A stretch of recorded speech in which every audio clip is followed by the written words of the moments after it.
There are moments in a conflict where a single event cuts through the noise of war, not because of the politics surrounding it, but because of who was inside when it happened. This is one of those moments. I want to walk you through one of the most devastating and still unresolved incidents to emerge from the early days of the U.S.-Israeli military campaign against Iran. A story about a girls' elementary school in a quiet southern Iranian town, a school full of children as young as 7 years old, and what happened on the morning of February 28, 2026. The name of the school is Shajareh Tayyebeh. In Persian, that name roughly translates to sacred tree. It sat in the town of Minab in Iran's southern Hormozgan province, not far from the Strait of Hormuz. By all available accounts, it was a functioning, ordinary school. Painted walls decorated with drawings of crayons and apples, a courtyard where children played ball, classrooms where girls between the ages of 7 and 12 sat every Saturday morning, because in Iran, Saturday is a school day. On February 28, 2026, somewhere between 10 in the morning and a quarter to 11 local time, that school was struck. Reports say the building was hit not once but 3 times. Hundreds of children were inside. According to Iranian state media and health officials, at least 168 people were killed. The Iranian Ministry of Education confirmed that 264 students were present at the time of the strike. The vast majority of those killed were girls, children. The school principal was also reported killed. Some 95 people were reported injured. And in the hours after the strike, footage emerged showing rescue workers and civilians digging through rubble with their bare hands, pulling out school bags, textbooks stained with blood, and the bodies of young girls from beneath collapsed concrete. It is, by any measure, the deadliest single civilian casualty event since the start of the U.S. and Israeli military campaign against Iran. Here's what I want to make clear about the context. This strike happened on the very first day of U.S. and Israeli airstrikes on Iran. On the morning of February 28, 2026, both countries launched a coordinated military campaign targeting Iran's missile programs, its nuclear infrastructure, and its naval capabilities. This was not a sudden or isolated incident. It was the opening of what has since developed into a wider and deeply consequential military conflict across the region.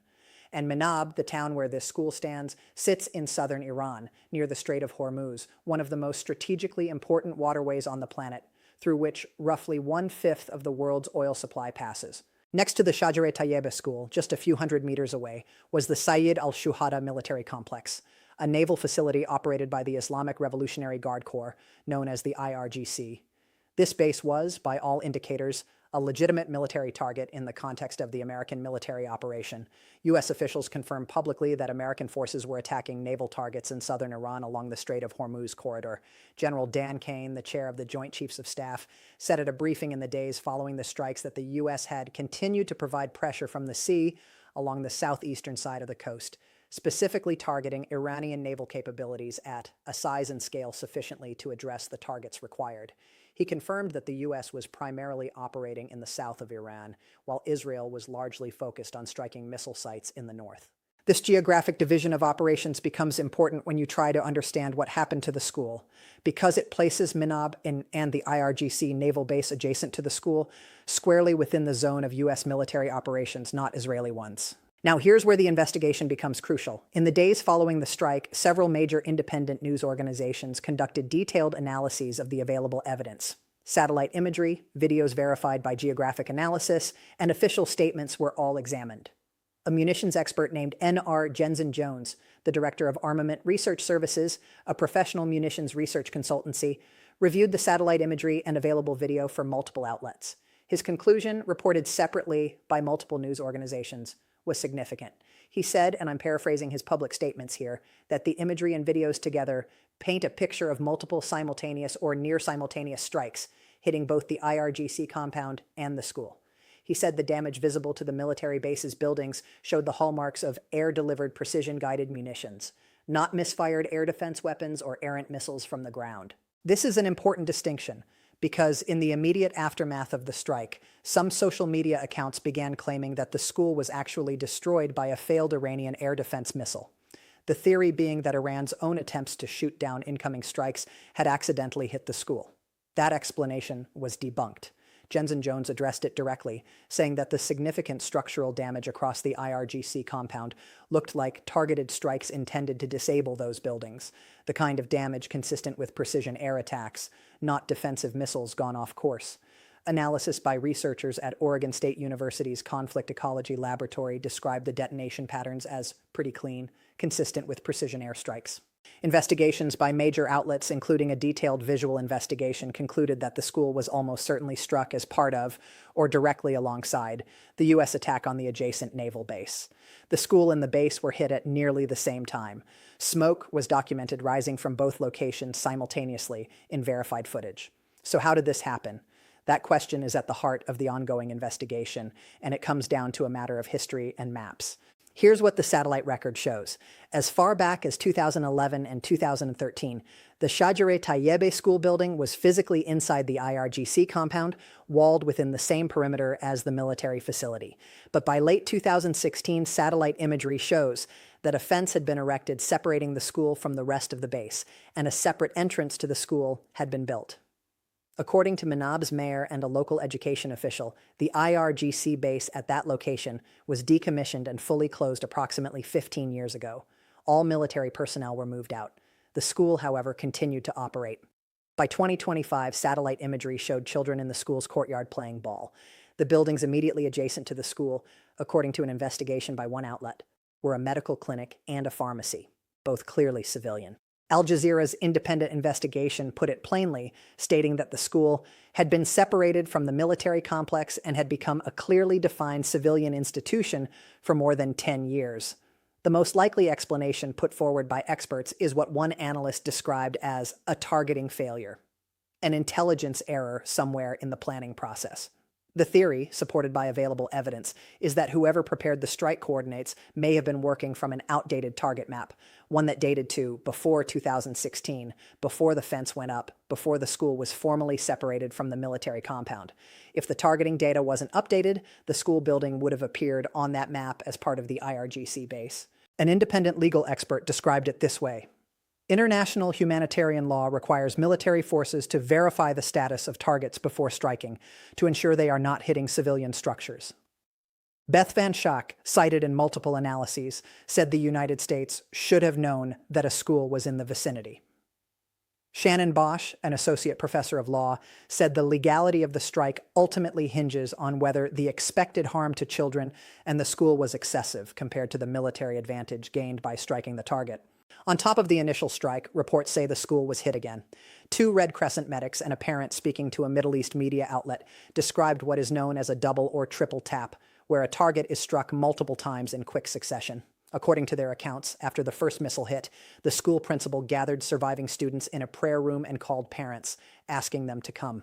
That area was then struck again, killing many of those who had taken shelter. The mayor of Minab confirmed the school was struck 3 separate times in total. By the time search and rescue ended on March 1st, the morgues in Minab had been overwhelmed. Some bodies of victims were reportedly held in refrigerated trucks. The search for survivors stopped after just 1 day. On March 3rd, a mass funeral was held in a public square in Minab. Thousands of mourners attended. Excavators had prepared rows upon rows of graves at a mass burial site. The small coffins of the children were draped with Iranian flags and carried through the crowd toward the grave sites. It was a scene that drew global condemnation. Iran's President Masoud Pezeshkian said that the American and Zionist aggression against Minab Elementary School will never be erased from the historical memory of our nation. Iran's Foreign Minister Abbas Araghchi said on the day of the strike that the school was bombed in broad daylight when packed with young pupils, and that these crimes against the Iranian people will not go unanswered. Iran's ambassador to the United Nations raised the matter with the UN's human rights chief, Volker Turk, on March 1st. The international response was swift. UNESCO condemned the strike as a grave violation of humanitarian law. United Nations Secretary-General Antonio Guterres also condemned the attack. A panel of 18 independent UN experts, specialists on the rights of the child, expressed alarm and demanded accountability. The UN Human Rights Office called on the forces that carried out the attack to investigate it and report their findings, while its High Commissioner called for a prompt, impartial, and thorough investigation. Ravina Shamdasani, a UN spokeswoman, said the strike must not become just another horrific incident that leaves the headlines and is no longer a priority. The UN's own legal experts noted clearly that under international humanitarian law, schools are protected civilian objects. Directing attacks against civilian structures that are not serving a military purpose is prohibited under both treaty law and customary international law. Intentional attacks on educational buildings that are not military objectives are listed as war crimes under the Rome Statute. Now, what has the U.S. said officially? The White House Press Secretary Caroline Leavitt, when asked directly whether the United States conducted the airstrike on the school, responded, and I'm quoting here, "Not that we know of," adding that the Department of War is investigating this matter.